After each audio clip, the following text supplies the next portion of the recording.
La thématique de cette année au Water for Future est un peu au retour aux sources de ce concours. Déjà en 2018, on parlait de l'eau et la ville. La thématique en plus s'enrichit sur la durabilité qui permettra aux étudiants réellement de développer des sujets, des innovations. J'ai l'impression qu'il y a une prise de conscience qui a été faite et qu'il y a un réel engouement à participer à ce concours-là, mais de manière différente. Cette année, on a 400 étudiants qui sont répartis sur 40 universités et une vingtaine de pays qui sont engagés. C'est réellement une édition qui est totalement novatrice en termes d'internationalisation et qui met tout le monde sur le même piédestal. Donc un sacré challenge en vue pour nos étudiants. La dernière idée qu'on a décidé de retenir, c'était d'essayer de réduire les risques d'inondation. On y travaille encore, l'idée n'est pas finie, mais ça consiste globalement à faire un drain, en essayant de modifier les caractéristiques du sol. Et ainsi, on va pouvoir collecter les eaux pour la réutiliser, pour la végétalisation, pour réduire les effets de serre, mais on y travaille encore.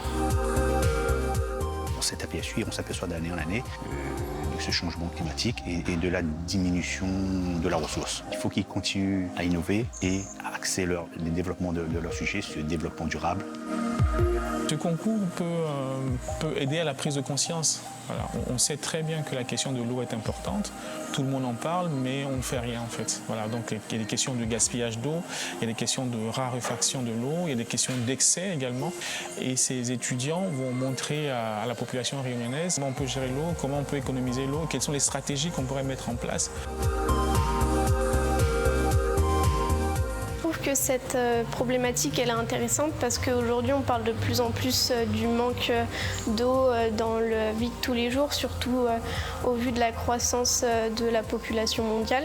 C'est pour ça que réfléchir à ces alternatives, je trouvais ça assez important. La Réunion, c'est une île. Et donc en fait, on a une gestion de l'eau qui est beaucoup plus importante et beaucoup plus déterminante que sur un autre département qui est non insulaire. Donc c'est important pour nous, Réunionnais, de pouvoir mieux gérer l'eau. L'eau, je pense que c'est essentiel pour tout le monde parce qu'aujourd'hui, ça nous permet de vivre et puis ça nous apporte quand même un confort dans notre vie.